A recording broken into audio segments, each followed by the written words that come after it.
Aravalli college के digital channel पर मैं अनिल कुमार आप सभी का हार्दिक स्वागत करता हूं।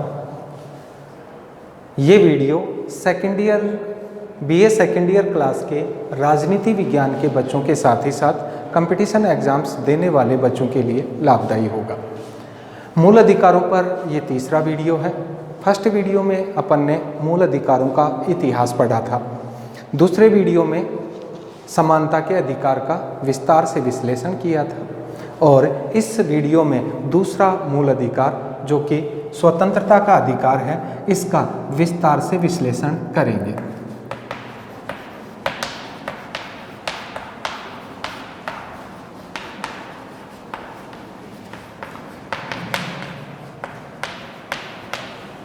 जैसा कि आप सभी को पता है, भारतीय मूल अधिकार भारतीय संविधान के भाग 3 के अनुच्छेद 12 से 35 तक है।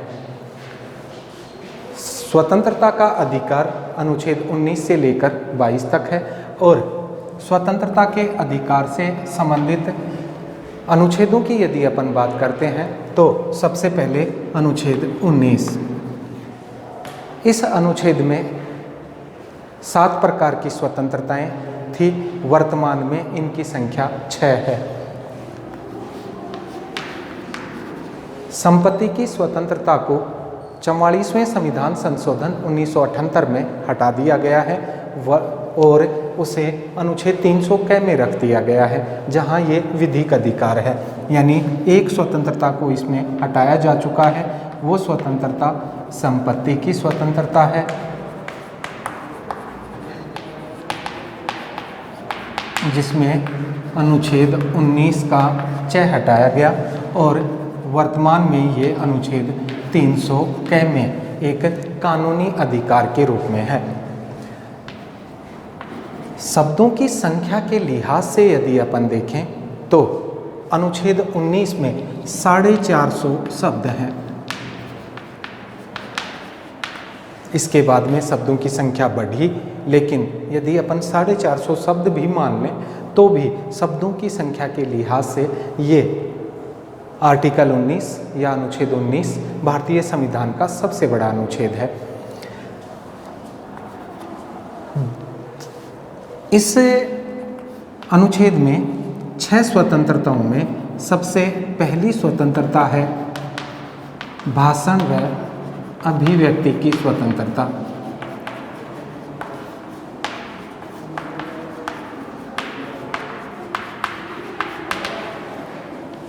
दूसरी सभा करने की स्वतंत्रता। तीसरी संघ बनाने की स्वतंत्रता। चौथी स्थायी निवास या बसने की स्वतंत्रता। पांचवी आवागमन की स्वतंत्रता और छठी आजीविका की स्वतंत्रता। अनुच्छेद 19 का पूरा विश्लेषण करके देखते हैं अपन। अनुच्छेद 19 में एक बार फिर से रिपीट कर लें। अनुच्छेद 19 में 7 प्रकार की स्वतंत्रताएं थी, वर्तमान में 6 हैं। एक स्वतंत्रता को हटा दिया गया है। जो स्वतंत्रता हटाई गई वो संपत्ति की स्वतंत्रता थी। हटाने का कार्य 44वें संविधान संशोधन 1978 में किया गया। अनुच्छेद 19 का च हटाया गया और अनुच्छेद 300 क में रखा गया। इसका मतलब यहाँ ये मूल अधिकार था और अब ये कानूनी अधिकार है। फिर इसके बाद में अगली बात अनुच्छेद 19 के लिए, इस अनुच्छेद में शब्दों की संख्या 450 है। शब्दों की संख्या के लिहाज से ये भारतीय संविधान का सबसे बड़ा अनुच्छेद है। इसमें वर्तमान में 6 प्रकार की स्वतंत्रताएं हैं। कौन कौन सी? भाषण व अभिव्यक्ति की स्वतंत्रता, सभा करने की स्वतंत्रता, संघ बनाने की स्वतंत्रता, स्थायी निवास की स्वतंत्रता, आवागमन की स्वतंत्रता और आजीविका की स्वतंत्रता। साथ ही साथ आप नोट्स बनाते रहें। मैं बहुत स्लो पढ़ाने की कोशिश कर रहा हूँ, आराम से इन बातों को लिखते रहें। ये टॉपिक आपको सेकेंड ईयर के साथ ही साथ कंपटीशन एग्ज़ाम्स में भी काफ़ी हेल्प करेगा। भाषण व अब एक एक को समझ के देख लेते हैं।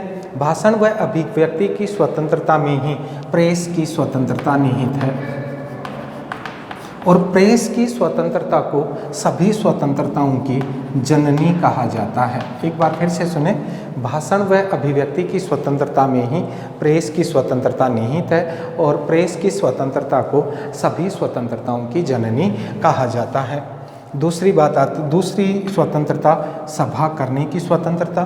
सभा करने की स्वतंत्रता में कोई भी भारतीय नागरिक किसी विशेष स्थान पर सभा का आयोजन कर सकते हैं, लेकिन प्रशासन की अनुमति अनिवार्य है। अपन ऐसा तो नहीं कह सकते कि मतलब हमें सभा करनी है, हम रोड के ऊपर बैठ करके सभा करेंगे, लेकिन अपन इतना ज़रूर कह सकते हैं कि हमें एक सभा करने की ज़रूरत है और सभा करने के लिए प्रशासन जो जगह अपन को प्रोवाइड करवाता है उस जगह पर हम सभा का आयोजन कर सकते हैं।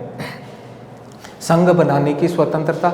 भारत में जितनी संघ बनाने की स्वतंत्रता है उतनी संघ बनाने की स्वतंत्रता कहीं नहीं है।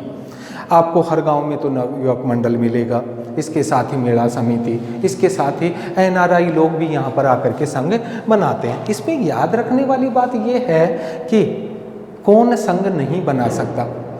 तो एक तो सैनिक और कौशल्या बनाम भारत सरकार वाद के अनुसार वैश्याएं भी संघ नहीं बना सकती। इसका मतलब संघ सब बना सकते हैं, कौन कौन नहीं बना सकता? एक तो सेना संघ नहीं बना सकती और एक तवायफ संघ नहीं बना सकती। इसके बाद में स्थायी निवास की स्वतंत्रता। सबसे पहली बात ये आती है, स्थायी निवास कहेंगे किसे? तो देखो, किसी स्थान पर अपन लंबे समय से रह रहे हों या अपने पुरखों से पुश्तैनी जायदाद में अपन रह रहे हों या अपन ने ज़मीन या मकान खरीद करके अपन ने वहाँ पर निवास करना शुरू कर दिया है, वो अपना स्थायी निवास है। भारत के अंदर कोई भी व्यक्ति कहीं भी स्थायी निवास कर सकता है। पहले जम्मू कश्मीर में आर्टिकल 35 के अनुच्छेद 35 के अनुसार अन्यत्र भारत के लोग जम्मू कश्मीर में स्थायी निवास नहीं कर सकते थे। जम्मू कश्मीर के जो लोग हैं वो अन्यत्र भारत में कहीं भी स्थायी निवास कर सकते थे, लेकिन जैसे ही 5 अगस्त को अनुच्छेद 370 को समाप्त किया गया, वैसे ही स्थायी निवास की स्वतंत्रता पूरे भारत के लिए लागू हो गई है।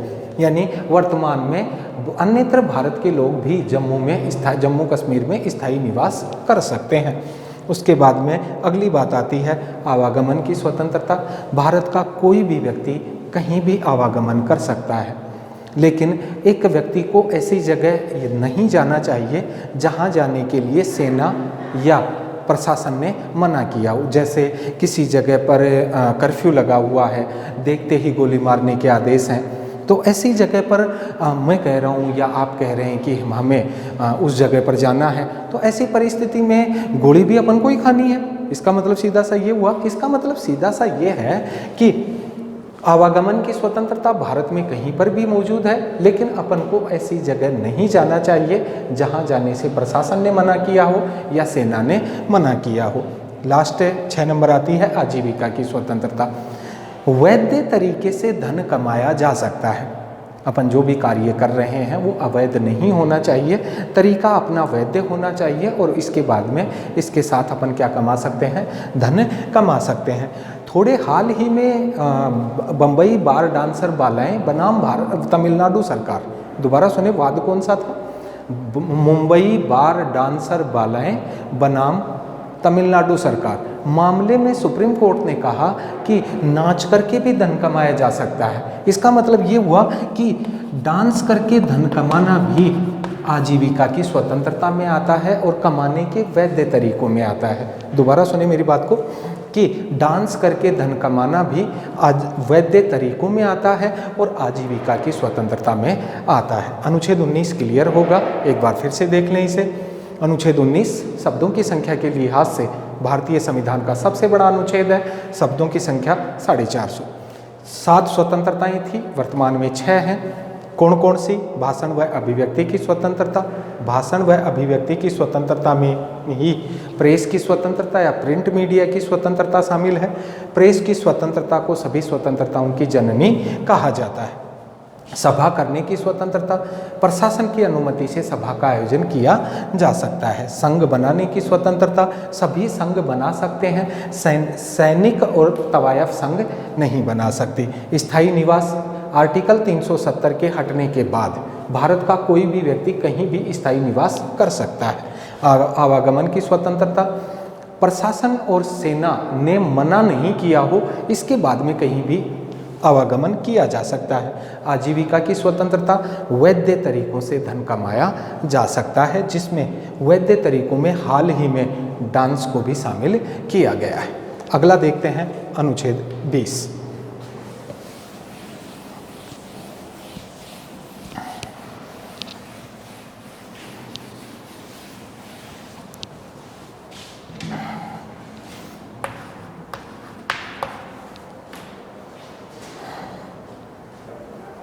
हाँ भाई, आर्टिकल 20 या अनुच्छेद 20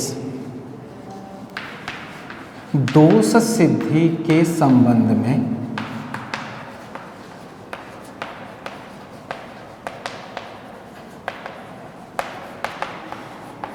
समान संरक्षण। अनुच्छेद 20 है दोष सिद्धि के संबंध में समान संरक्षण।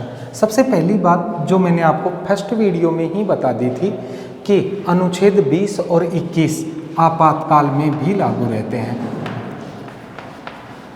यानी पहली बात तो ये हुई कि अनुच्छेद 20 ऐसा अनुच्छेद है जो आपातकाल में भी लागू रहता है। अनुच्छेद 21 के साथ में भी अपन यही बात लिखेंगे कि ये अनुच्छेद भी आपातकाल में भी लागू रहता है। दूसरी बात, जब तक दोष सिद्ध ना हो तब तक सजा नहीं दी जा सकती। यानी दोष सिद्ध होने पर ही क्या दी जाएगी, सजा नहीं दी जाएगी। जैसे किसी व्यक्ति ने, मान लेते हैं कि किसी व्यक्ति ने चोरी कर ली, चोरी करने के बाद संबंधित आदमी को गिरफ्तार किया गया। गिरफ्तार किया गया तो गिरफ्तार व्यक्ति के भी कुछ अधिकार होते हैं जो कि अनुच्छेद 22 में है। कौन से अनुच्छेद में है, 22 में। कौन से, गिरफ्तार व्यक्ति के अधिकार। मान लेते हैं कि अपन ने, किसी व्यक्ति ने कोई चोरी की, चोरी करने के बाद में उसे गिरफ्तार किया गया। गिरफ्तार व्यक्ति के अधिकार अनुच्छेद 22 में है। गिरफ्तार करने के बाद संबंधित व्यक्ति को मजिस्ट्रेट के सामने पेश किया गया। पेश करने के बाद में संबंधित व्यक्ति के खिलाफ सबूत जुटाए गए पुलिस द्वारा और वो सबूत मजिस्ट्रेट के सामने पेश किए गए। मान लेते हैं कि फिर भी मजिस्ट्रेट के माइंड में कोई ना कोई शंका रह जाती है या दोष सिद्ध नहीं होता है, तो ऐसी परिस्थिति में संबंधित व्यक्ति को सजा नहीं दी जा सकती। इसका मतलब जब तक दोष सिद्ध ना हो सजा नहीं दी जा सकती। दूसरी बात है इसमें, एक अपराध के लिए एक बार ही सजा दी जाएगी। ऐसा नहीं है कि किसी व्यक्ति ने चोरी कर ली तो उसे 2 महीने की या 6 महीने की सज़ा हो गई या जुर्माना हो गया और उसके बाद में उसे देखा और बोले ये चोर पकड़ो और डाल दो। ऐसा नहीं है। एक अपराध के लिए कितनी बार सज़ा होगी, एक बार ही सज़ा दी जाएगी। इसके साथ ही एक बात ये भी आती है कि इस मामले में लोक सेवक जो होते हैं वो अपवाद हैं। जैसे कोई सरकारी व्यक्ति रिश्वत लेते हुए पकड़ा गया तो उसके ऊपर विभागीय कार्यवाही होगी जो उसके लिए एक सज़ा है। साथ ही साथ न्यायालय में केस चलेगा, न्यायालय भी उसे सज़ा देगा और विभाग भी उसे सज़ा देगा। इसका मतलब लोक सेवक के लिए सज़ाएं कितनी हो जाती हैं, 2 हो जाती हैं। इसलिए लोक सेवक जो भी कार्य करते हैं बड़े ध्यान से देखने के बाद करते हैं। कोई भी चुना हुआ व्यक्ति अपने कार्य के प्रति उत्तरदायी नहीं होता। दोबारा सुने बात को, कोई भी चुना हुआ व्यक्ति अपने कार्य के लिए स्वयं न्यायपालिका के प्रति जिम्मेदार नहीं होता। इसलिए सरपंच, एमएलए, ये जो चुने हुए व्यक्ति होते हैं ये अपनी मोहर हाथ में रखते हैं, बोल कहाँ लगानी है।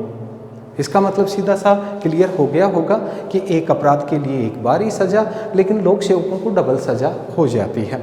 फिर इसके बाद में अगली बात आती है कि आपातकाल में भी लागू रहता है। जब तक दोष सिद्ध ना हो तब तक सजा नहीं दी जा सकती। एक अपराध के लिए एक बार ही सजा दी जाएगी। अपवाद कौन है? लोक सेवक। और इसके साथ ही साथ ये बात भी है कि स्वयं के खिलाफ गवाही देने के लिए बाध्य नहीं किया जा सकता। स्वयं के खिलाफ गवाही देने के लिए बाध्य नहीं किया जा सकता।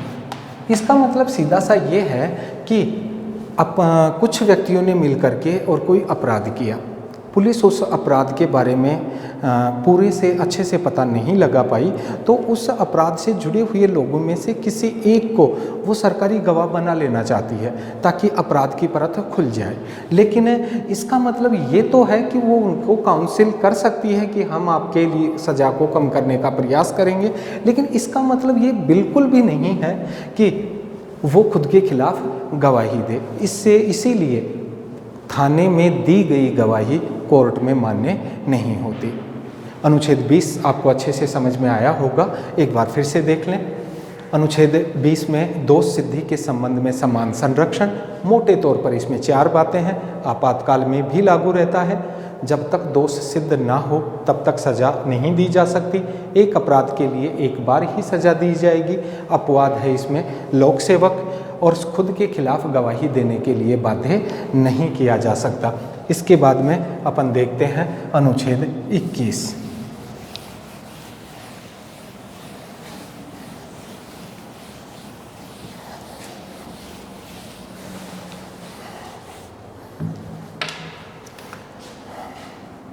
अनुच्छेद 21 प्राण व दैहिक स्वतंत्रता।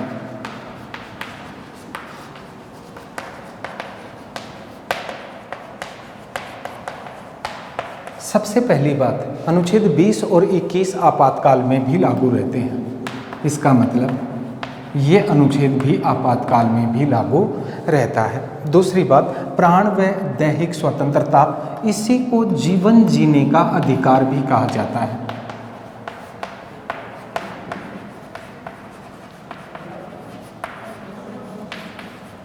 जैसे इस बात को अपन ऐसे से समझ सकते हैं कि ए आदमी बी को मारने गया, लेकिन बी को तो वो नहीं मार पाया, बी ने ही गफलत में किसकी हत्या कर दी? ए की।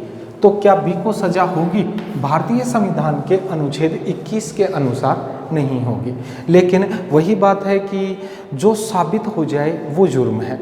इसलिए जेनिंग्स ने भारतीय संविधान को वकीलों का स्वर्ग कहा है। एक बार फिर से देखें, प्राण व दैहिक स्वतंत्रता प्राकृतिक अधिकार की श्रेणी में आता है, आपातकाल में भी लागू रहता है। जीवन जीने का अधिकार इसी को कहा जाता है। इस अनुच्छेद में समय समय पर जो सुप्रीम कोर्ट ने निर्णय दिए और उन निर्णयों से जो अधिकार मिले वो भी इसी में शामिल किए गए हैं। इस बात को पहले समझना होगा कि कौन से अधिकार कैसे मिले, कैसे दिए। देखो, एक स्कूल में कानून बनाने का अधिकार एक टीचर का नहीं होता, लेकिन कई बार क्या होता है कि 2 बच्चे आपस में झगड़ने लगे। एक बच्चा 7वीं में था, एक बच्चा 8वीं में था।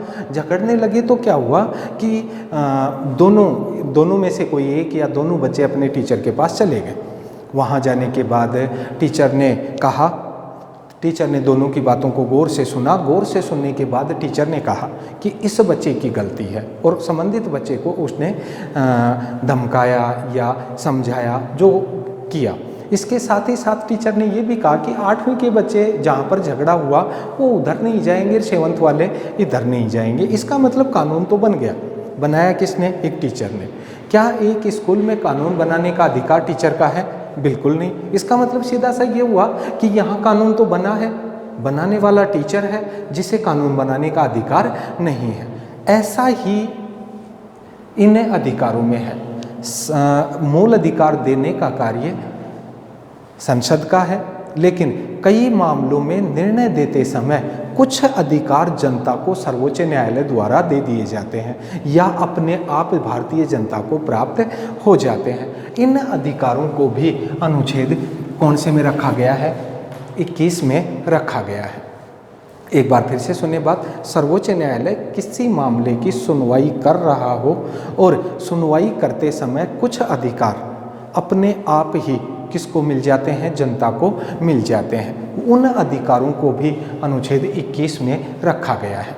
जैसे मेनका गांधी विदेश जा रही थी और मेनका गांधी को गिरफ्तार कर लिया गया। मामला हाई प्रोफाइल था, तो सीधे सुप्रीम कोर्ट में मूल अधिकारों से संबंध रखने के कारण सुनवाई हो गई। इस मामले में सुप्रीम कोर्ट ने कहा कि मेनका गांधी को ही नहीं वरन पूरे भारतीयों को विदेश यात्रा करने का अधिकार है। इसका मतलब सीधा सा ये हुआ कि विदेश यात्रा करने का अधिकार किसने दिया? सुप्रीम कोर्ट ने। काम किसका है? संसद का। दिया किसने? कोर्ट ने। इस अधिकार को कौन से अनुच्छेद में रखा गया है? 21 में रखा गया है।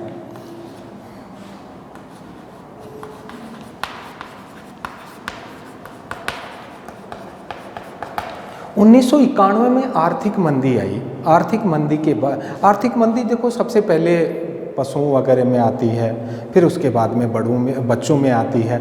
तो उस समय 1993 के लगभग बच्चों के अंदर जब आर्थिक मंदी का प्रकोप बढ़ा तो कुपोषण की समस्या आ गई। कुछ संस्थाएं सुप्रीम कोर्ट पहुंची।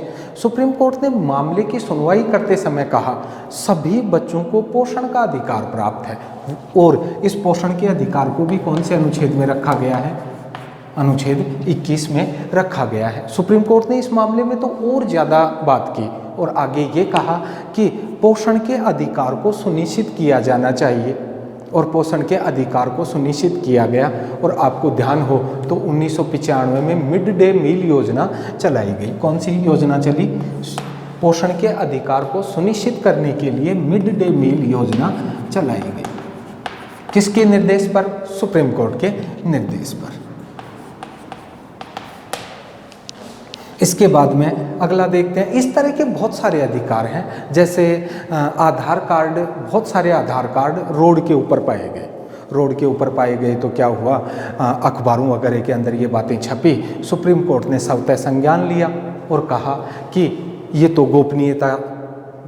गोपनीयता भंग हो रही है। और आधार कार्ड मामले पर सुनवाई करते समय सुप्रीम कोर्ट ने कहा कि हर व्यक्ति की गोपनीयता का ध्यान रखा जाना चाहिए, क्योंकि यह उसका मूल अधिकार है। और इस गोपनीयता के अधिकार को, जिसे राइट टू प्राइवेसी भी कहा जाता है, किस में शामिल किया गया? अनुच्छेद 21 में शामिल किया गया। यानी मैं आपसे ये कहना चाह रहा हूँ कि समय समय पर सुप्रीम कोर्ट के द्वारा दिए गए इन अधिकारों को भी कौन से अनुच्छेद में रखा गया है? 21 में रखा गया है।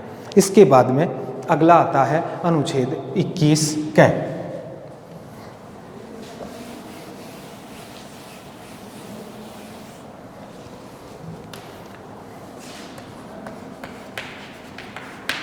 अनुच्छेद 21 में जोड़ा गया, इसका मतलब आपातकाल में भी लागू रहता है, पहली बात। दूसरी बात, बाद में जोड़ा गया।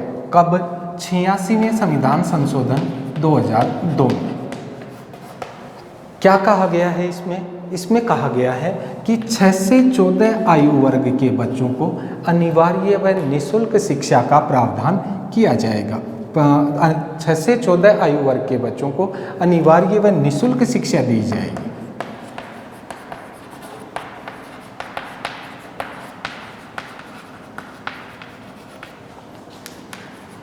इसलिए इसे शिक्षा का अधिकार भी कहा जाता है। इसीलिए अनुच्छेद 21 को क्या कहा जाता है? शिक्षा का अधिकार भी कहा जाता है। अनुच्छेद 21 में होने के कारण ये अनुच्छेद कब भी लागू रहेगा? आपातकाल में भी लागू रहेगा। मतलब बच्चों की शिक्षा तो विशेष परिस्थितियों में भी नहीं छीनी जा सकती। देखो 86वें संविधान संशोधन को थोड़ा सा गहराई से समझने का प्रयास करो। भारतीय संविधान के भाग 4 में नीति निर्देशक तत्व है। दोबारा सुनिए बात को, भारतीय संविधान के भाग 4 में क्या है? नीति निर्देशक तत्व। नीति निर्देशक तत्व अनुच्छेद 36 से लेकर के 51 तक है। और कौन से भाग में है? भाग 4 में। इनके अनुच्छेद 45 में, नीति निर्देशक तत्वों के अनुच्छेद 45 में कहा गया है कि राज्य का दायित्व है कि वह अपने 6 से 14 आयु वर्ग के बच्चों की अनिवार्य व निःशुल्क शिक्षा की व्यवस्था करे। और इस अनुच्छेद 45 के तहत 86वां संविधान संशोधन किया गया। और भारतीय संविधान में 2 परिवर्तन किए गए। अनुच्छेद 21 में 21 क जोड़ा गया और 10 मूल कर्तव्य थे, उनमें 11वां मूल कर्तव्य जोड़ा गया। अनुच्छेद 21 क कहता है कि 6 से 14 आयु वर्ग के बच्चे को अनिवार्य व निःशुल्क शिक्षा का अधिकार होगा। इधर तो ये बच्चे का अधिकार बनाया गया, कौन से अनुच्छेद में? 21 क में। और इसके साथ ही साथ 11वें मूल कर्तव्य में कहा गया, माता पिता या अभिभावक का दायित्व है कि वह अपने 6 से 14 आयु वर्ग के बच्चे की अनिवार्य व निःशुल्क शिक्षा की व्यवस्था करें। इसका मतलब बच्चा पढ़ेगा, ये उसका अधिकार है, माता पिता या अभिभावक पढ़ाएगा, ये उसका कर्तव्य है। इस तरीके से अनुच्छेद 21 का शिक्षा का अधिकार।